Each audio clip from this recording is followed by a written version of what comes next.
آپ نے وہ واقعہ سنا ہوگا، امام ابو حنیفہ رحمہ اللہ، بڑا دلچسپ واقعہ ہے، بعض لوگوں نے کہا کہ یہ واقعہ صحیح نہیں ہے، لیکن استشہاد اور اعتبار کے لیے بہت زبردست واقعہ ہے۔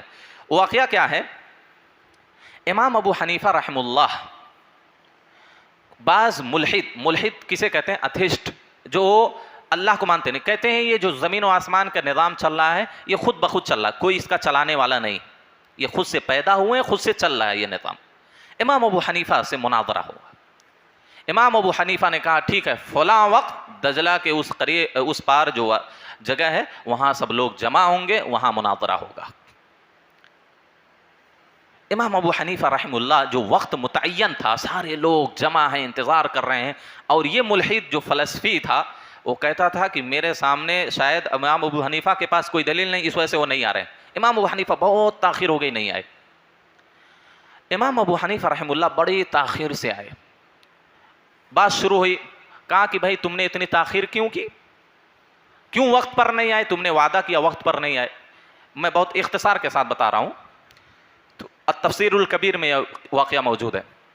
تو امام ابو حنیفہ نے کہا ذرا سنو، میں جب دجلہ کے کنارے، ندی کے کنارے پہنچا، نہر کے کنارے، تو اس پار آنے کے لیے میرے پاس کوئی کشتی نہیں تھی جس پر میں بیٹھ کر دریا کے اس پار، یعنی جہاں مناظرہ ہونے والا تھا، وہاں آ سکوں۔ اچانک میں کیا دیکھتا ہوں، حیران پریشان ہوں، اچانک دیکھتا ہوں ایک درخت سے لکڑی ٹوٹی، اور وہ لکڑی کے کیا ہے، خود بخود لکڑی ٹوٹی، خود بخود اس کے کیا ہے، وہ جو ناؤ کشتی جو بنائی جاتی ہے جس طرح کی لکڑی، اس طرح خود بن گئی، اور خود آپس میں اپنے ہی سے خود سے جڑ گئی، اور کیلیں نکلی، کیل خود سے اپنے آپ اس میں ٹھک گئی، کوئی ٹھوکنے والا نہیں، اس کو مارنے والا، کیل مارنے والا نہیں، میخ مارنے والا کوئی نہیں، خود سے میخ اس میں لگ گئی، اور خود سے اس میں جو تارکول وغیرہ جو ملتے ہیں نا تاکہ پانی کشتی میں نہ آ سکے، خود سے لگ گیا، اور کشتی میرے پاس آئی، میں اس میں سوار ہو گیا، اور کشتی کا رخ ادھر جا رہا ہے، ہوا ادھر کی بہ رہی، لیکن کشتی ادھر آ گئی، اور خود بخود مجھے لا کر دجلہ کے کنارے یعنی اس پار چھوڑ دی۔ تو کہا کہ وہ جو ملحد تھا، جو اللہ کو نہیں مانتا، کہا تم پاگل دیوانہ و مجنون ہو کیا؟ خود سے کیسے لکڑی کٹ سکتی ہے؟ پھر لکڑی تیار ہو کر کے اس طرح کشتی بنے گی، پھر وہ کشتی میخ خود بخود لگ جائے گی، وہ خود بخود چلے گی، مجنون ہو، دیوانہ ہو، ایسا ہو سکتا ہے کبھی؟ یہ ناممکنات میں سے۔ کہا کہ دیوانے، جب ایک لکڑی خود سے ٹوٹ کر کشتی نہیں بن سکتی ہے، میخ خود بخود نہیں لگ سکتی ہے، یہ زمین و آسمان کا اتنا وسیع و عریض جو دنیا ہے، یہ خود بخود کیسے چل سکتی ہے؟ ایک کشتی جب خود بخود نہیں بن سکتی ہے، کشتی خود بخود نہیں چل سکتی، تو یہ دنیا کیسے چل سکتی ہے؟ تو ہکا بکا ہو گیا، ہکا بکا ہو گیا۔ ظاہر سی بات ہے، عجیب بات ہے نا۔ امام شافعی سے سوال کیا گیا، بھئی اللہ کے موجود ہونے کی دلیل آپ کے پاس کیا ہے؟ امام شافعی بڑے عقل مند، بڑے ذہین و فطین تھے۔ امام شافعی رحم اللہ نے کہا کہ دیوانے ذرا دیکھو، شہتوت کا درخت دیکھتے ہیں، شہتوت سمجھتے ہیں آپ لوگ؟ ایک کڑوا ہوتا ہے، ایک پھل ہوتا ہے، کس کی طرح یہ جو لال لال وہاں بیچتا ہے، کیا کہتے ہیں؟ بلیک، اسٹرابری، اسی کی طرح چھوٹا پھل ہوتا ہے، اس کو شہتوت بولتے ہیں، شہتوت اس کو بولتے ہیں۔ اس کے درخت کی مثال دی، کہا کہ اس کا جو پتا ہوتا ہے، شہتوت کے درخت کا جو پتا ہوتا ہے، اس کا ذائقہ ایک ہی ہوتا ہے، کڑوا ہوتا ہے، لیکن وہی ایک پتے کو اگر کیڑے کھاتے ہیں تو اس سے ریشم نکلتا ہے، اور اگر اسی پتے کو شہد کی مکھی کھاتی ہے تو شہد نکلتی ہے، اور اسی پتے کو جب گائے، بکری، بھینس وغیرہ، اونٹ کھاتے ہیں تو اس سے میگنیاں اور گوبر وغیرہ نکلتا ہے، اور وہی پتی کو اگر ہرن کھاتا ہے تو اس سے مشک نکلتا ہے۔ امام شافعی رحم اللہ نے کہا ایک ہی چیز ہے، وہ کھا رہا ہے تو اس سے شہد نکل رہی ہے، اس سے ریشم نکل رہا ہے، اس سے مشک عنبر نکل رہا ہے، اس سے کیا ہے، گوبر نکل رہا ہے، آخر یہ مختلف صلاحیتیں پیدا کرنے والا کون ہے؟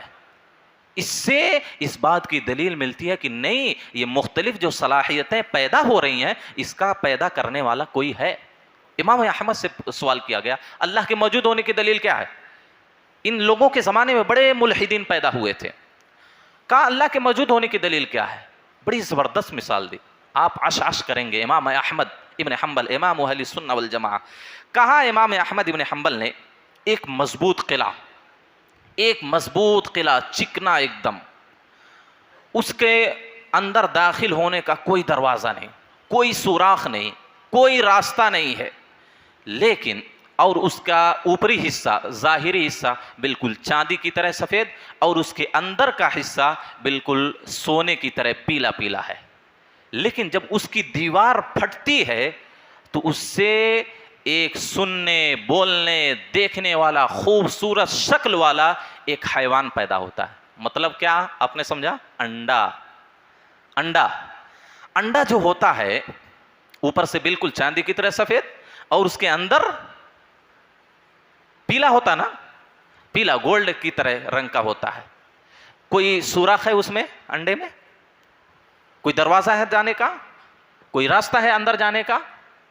لیکن جب وہ انڈا پھٹتا ہے، اس کو دیوار سے انہوں نے تعبیر کیا، انڈا جب پھٹتا ہے تو چھوٹے چھوٹے چوزے کتنے خوبصورت دیکھنے والے بولنے والے سننے والے ایک حیوان مستقل نکلتا ہے. حالانکہ اس کے اندر نہ تو اندر جانے کا کوئی راستہ نہ باہر جانے، آخر اس کے اندر ایک اتنی حسین خوبصورت مخلوق کون پیدا کرتا ہے؟ کہا کہ ضرور کوئی ہے ایسا.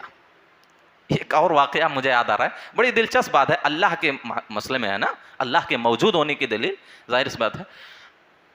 ایک مرتبہ کچھ عامی لوگ یعنی پڑھے لکھے نہیں تھے، ان لوگوں کو ایک آدمی ملحد آدمی گمراہ کر رہا تھا. کہا اللہ کچھ نہیں ہے، تم لوگ بکواس کرتے ہو، اپنا مال ضائع کرتے ہو، 5 وقتہ جا کے نماز پڑھتے ہو، وقت نکالتے، یہ سب بکواس ہے، اللہ کچھ نہیں ہے. وہ بہلا رہا پھسلا رہا. تو عام لوگ تھے بیچارے، اب وہ دلیل تو دے نہیں سکتے تھے. تو کہا کہ ارے اللہ ہم کو پیدا کرنے والا یہ وہ ہے. تو کہا میں بھی پیدا کر سکتا ہوں. کیا کیا؟ گوشت لیا، گوشت کا ایک ٹکڑا لیا اور گوبر وغیرہ گندگی وغیرہ ملا کر ایک شیشے میں ڈال دیا. کہا 3 دن بعد میرے پاس آنا. وہ ملحد آدمی اتھسٹ کیا کہا؟ 3 دن بعد میرے پاس آنا. وہ سب لوگ آئے اس کے پاس. کہا کہ یہ دیکھ رہے ہو بے شمار اس میں جو کیڑے ہیں، اس کو میں نے پیدا کیا ہے، کیونکہ گوشت تو صاف ستھرا تھا، گوبر میں کیڑے نہیں تھے.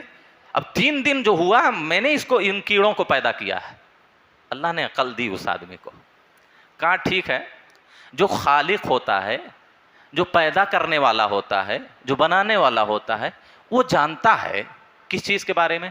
کہا آپ یہ بتاؤ اس میں کتنے کیڑے مذکر ہیں، کتنے کیڑے مؤنث ہیں، ہر کیڑے کی عمر کیا ہے، یہ کب وفات پائیں گے، ان کا رزق کتنا ہے، کس مقدار میں ہے، کب تک جئیں گے، کب مریں گے، بتاؤ تو اس میں سے کتنے کیڑے ہیں، تعداد بتاؤ، ان کی عمر بتاؤ، کب تک زندہ رہیں گے، کتنے مذکر ہیں، کتنے مؤنث ہیں.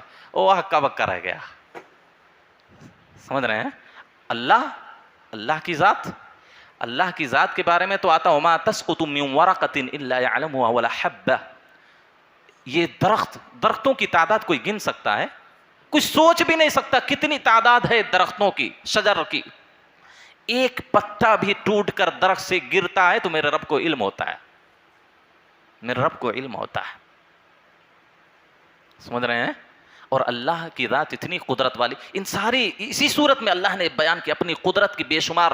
اسی وجہ سے ہم نے کہا کہ 44 مرتبہ قل آیا، اے نبی ان کو بتاؤ، اے نبی ان کو اللہ کی قدرت بتاؤ، اے نبی اللہ کی قدرت ان کو بتاؤ. 40 پر 4 مرتبہ اللہ رب العالمین نے قل ذکر کیا اس میں اپنی قدرت کا اظہار کرنے کے لیے.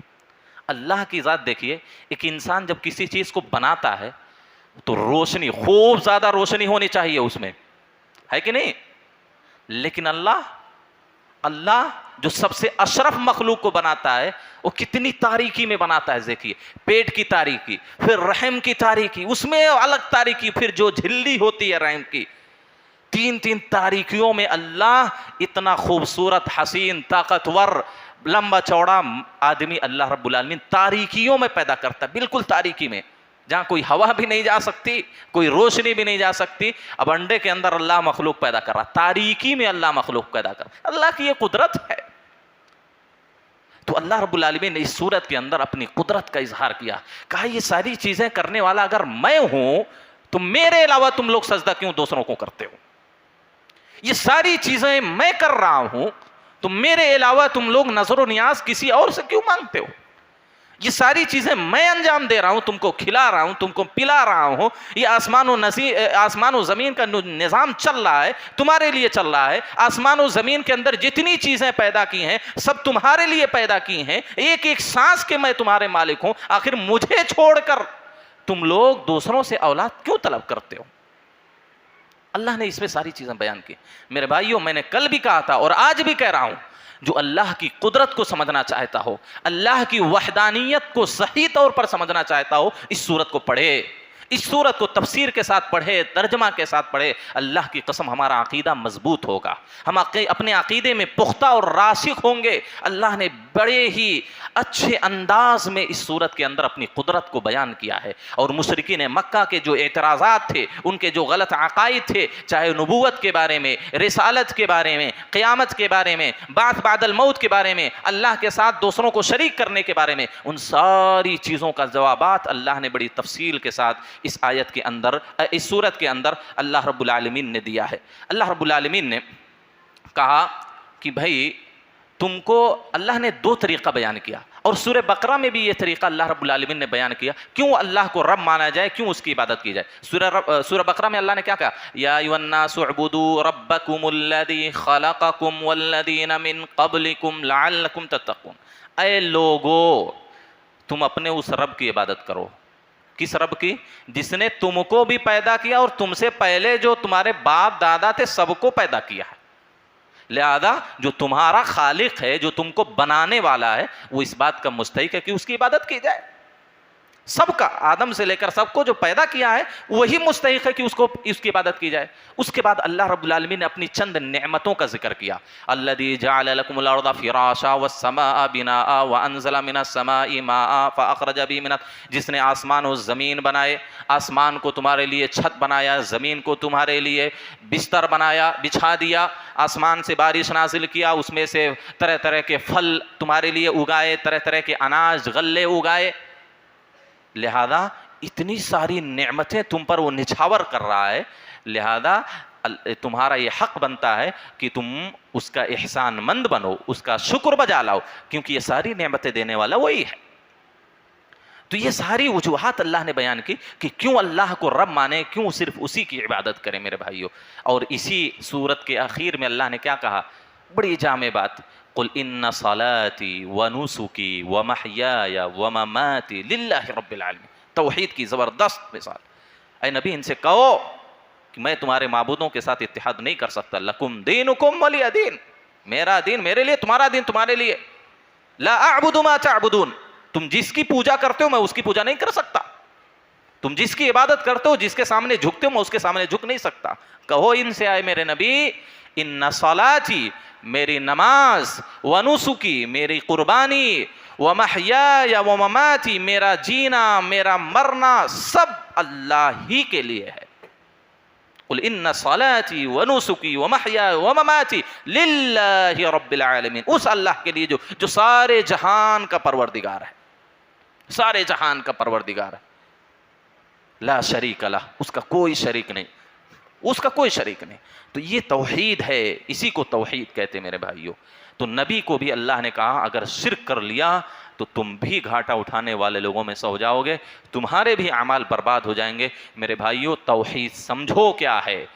توحید یہ سب سے بڑا ذریعہ ہے جنت میں داخل ہونے کا۔ آپ کے پاس بے شمار نیکیاں ہوں لیکن توحید نہیں ہے تو جہنم میں سب سے بڑا جانے کا ذریعہ عدم توحید ہے۔ جو وہاں توحید لے کر گیا وہ جنت میں جا سکتا ہے، ورنہ اس کے علاوہ بے شمار نیکیاں ہوں، توحید لے کر نہیں پہنچا تو وہ جنت میں نہیں جائے گا۔ اللہ نے خود کہا، اے ابن آدم، تمہارے گناہ اگر آسمان تک پہنچ جائیں لیکن تم نے میرے ساتھ شرک نہ، ثم لقیتنی، مجھ سے اس حال میں تمہاری ملاقات ہو کہ تم نے میرے ساتھ شرک نہ کیا ہو، غفرت لکم ولا ابالی، میں تم کو بخش دوں گا، مجھے کوئی پرواہ نہیں کون ہے، کتنا گناہ کیا ہے، میرے ساتھ شرک نہیں کیا ہے تو میں اس کو بخش دوں گا۔ لیکن اگر تم زمین و آسمان بھر کر نیکیاں لے کے میرے پاس آؤ، لیکن میرے ساتھ شرک کیے ہو تو میں تمہیں نہیں بخشوں گا، جہنم میں پھینک دوں گا۔